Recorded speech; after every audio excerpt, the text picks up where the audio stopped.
ఏ political పార్టీకి కూడా జాతీయత ఆలోచన విధానం చాలా తక్కువ ఉంటుంది. భయపడతారు మనకి ఎందుకు లేని ఇవన్నీ. ఇది మనందరి రెస్పాన్సిబిలిటీ, మనందరి బాధ్యత.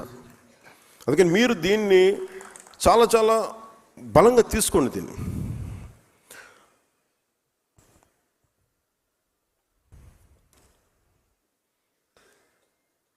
భవిష్యత్తులో మనం ఏం చేద్దాం వీటన్నిటికీ మాట్లాడటానికి ఇంకొక 3.5 years టైం ఉంది. ఇంకా మనం చేయడానికి చాలా ఉంది. మీరు ఏ పదవి కూడా చిన్నది, ఏ పదవి పెద్దది అనుకోకుండా ఉన్న పదవిని మీరు కనుక సమర్థవంతంగా నిర్వహించగలిగితే, మీరు ఇదివరకు విన్నారా ఒక పంచాయతీరాజ్ శాఖ ఇంత బలం ఉంటుందని, ఒక పంచాయతీరాజ్ శాఖ ఇంత కదిలించగలదని? It all depends who takes that role and responsibility with complete commitment. ఇది నాకు వచ్చింది కాదు, మీకు వచ్చింది కూడా. మీరు ఒక మెంబర్ అవ్వచ్చు, డైరెక్టర్ అవ్వచ్చు, చైర్మన్ అవ్వచ్చు. మీరు ప్రతిరోజు ఆలోచించాల్సింది ఏం చేయగలం. ఉదాహరణకి మాల కార్పొరేషన్ చైర్మన్. గతంలో అంబేద్కర్ మనకి విదేశ దానికి ఆపేశారు, లేదంటే ఇంకోటి ఆపేశారు, ఇంకోటి జరగట్లేదు. ఈ మాల కార్పొరేషన్ సంబంధించి మన విద్యార్థులకి, యువతకి మనం ఏం చేయాలి?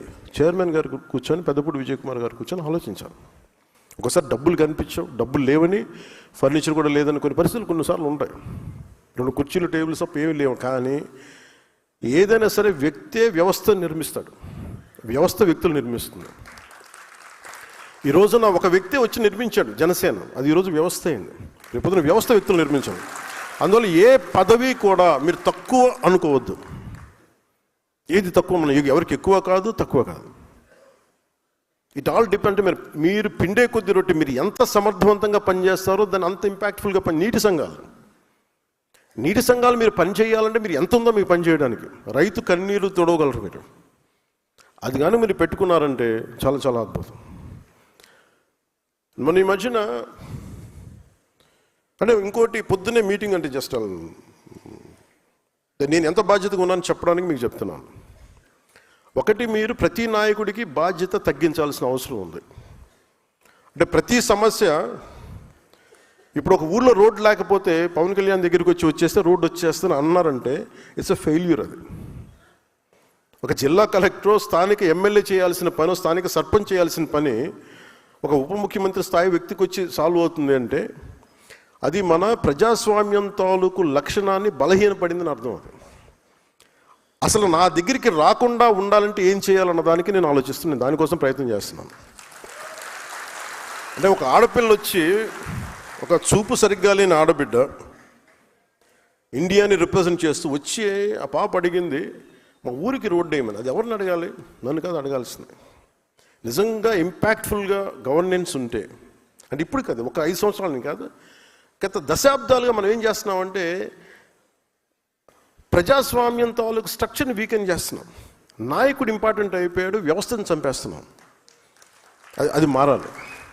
అంటే ఎందుకు అంటే, నాకు చాలాసార్లు నేను నక్సల్ గురించి మాట్లాడుతాను. ఎందుకు మాట్లాడతానంటే నాకు ఇంతమంది ఎందుకు వెళ్ళిపోయింటారు ఈ అడవుల్లోకి నాకు అర్థం కాదు ఇప్పుడు.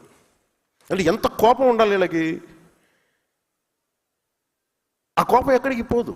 మనం ఆపరేషన్లు చేయండి, ఇంకోటి చేయండి, కగారు చేసినా కానీ అది ఇంకో ఫామ్ తీసుకుంటుంది అది. సో దానికి ఏం మారాలి? దాని అల్టిమేట్ మంది ఏంటి? Correction in democracy.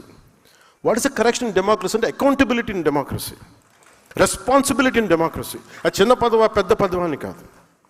కోపం ఎక్కడికి పోద్ది?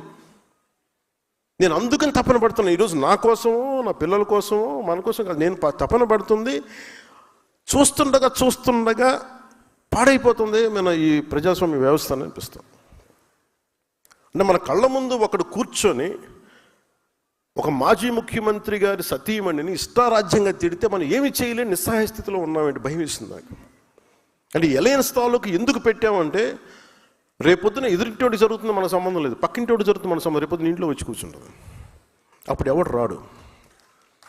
అంటే కొన్నిసార్లు ఎందుకు నేను 10 సంవత్సరాలు 15 సంవత్సరాలు మాట్లాడుతుంటానంటే అదేదో మనం తగ్గాలనో ఇంకొకరు పెంచాలనో అని కాదు.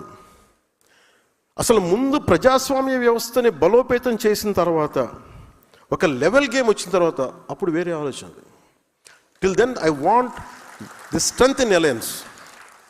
ప్రజాస్వామ్యాన్ని బలహీనపరిచే పరిస్థితుల్లో అందరం మనం కొట్టుకుంటా ఉంటే ఏం జరుగుద్దంటే అరాచకమే రాజ్యం వెళ్తుంది. నాకు చాలా చాలా భయం అది. అంటే ఉదాహరణకి ఈ రోజున మొన్న రౌడీలను వెనకేసుకొచ్చే పరిస్థితికి వచ్చేసింది. నాకు ఎప్పుడు కూడా గత పార్టీని తగ్గించడం కూడా ఇష్టం లేదు. ఉదాహరణ సామినేని ఉదయభాన్ గారు ఉన్నారు, పెండెం దొరబాబు గారు ఉన్నారు, కిలా రోసయ్య గారు ఉన్నారు, అలాగే జయమంగళం నుంచి ఉన్న వెంకటరమణ గారు ఉన్నారు. వీళ్ళెవరూ కూడా గౌరవప్రదంగా ఉండేవాళ్ళు. They are career politicians, this no doubt about it. కానీ వాళ్ళకి గీతలు తెలుసు. వాళ్ళకి అలాంటి వ్యక్తులు వాళ్ళ దాటికి ఇమ్మడలేకపోయారు, ఇబ్బంది పడ్డారు. మీ వల్ల ఇలా జరుగుతుందని నేను రాగానే చెప్పాను. మనం గెలిచిన వెంటనే నేను అదే మన మంగళగిరి ఆఫీసులో, జనసేన ఆఫీసులో కూర్చొని రెచ్చిపోండి. ఈరోజు నేను ఎప్పుడు చెప్పలేదు, అట్లా చెప్పలేదు ఎప్పుడు. గెలవగానే అసలు మనం ఏంటో చూపిద్దాం, అలాంటి పిచ్చి మాటలు నేను ఎప్పుడు మాట్లాడను. ఎందుకంటే బాధ్యత గల వ్యక్తులు ఎలా మాట్లాడుతాం, రెచ్చిపోదాం. మనం వచ్చాం కాబట్టి మన టైం అయింది, ఇంకా చూపిద్దాం ఒక్కొక్కటి తడాక అంటాం పిచ్చిగా.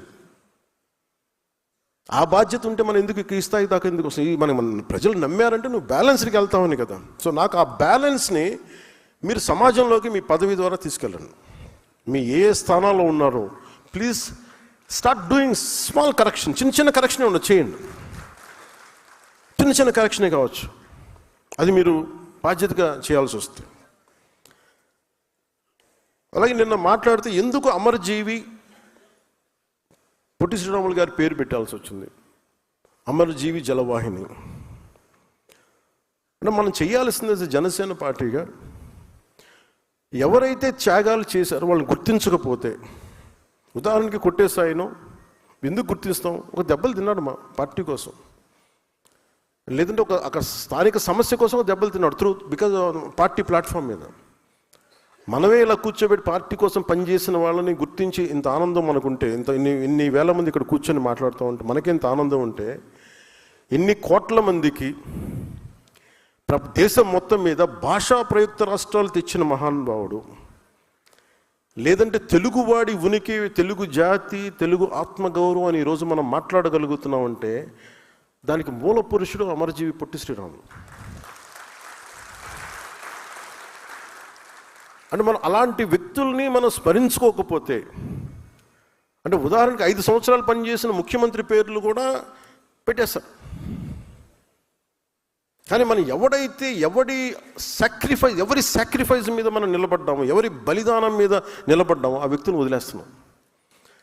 భగవంతుడు నాకు ఇచ్చిన, గురువులు ఇచ్చిన నాకు ఆ జ్ఞానం ఏమో తెలియదు, కానీ ఆయన పేరు స్మరించింది. అంటే ఎలా ఉంటుందంటే ఆయన పేరు పెట్టగానే సార్ ఆయన వయస్సులు అంటారా, మన ఆలోచన చూడండి. అంటే ఎంత దౌర్భాగ్య స్థితికి వెళ్ళిపోయి ఉంటే, అంబేద్కర్ గారికి ఒక కులానికి పరిమితం చేసుకుంటే మనం ఏం చేయలేం.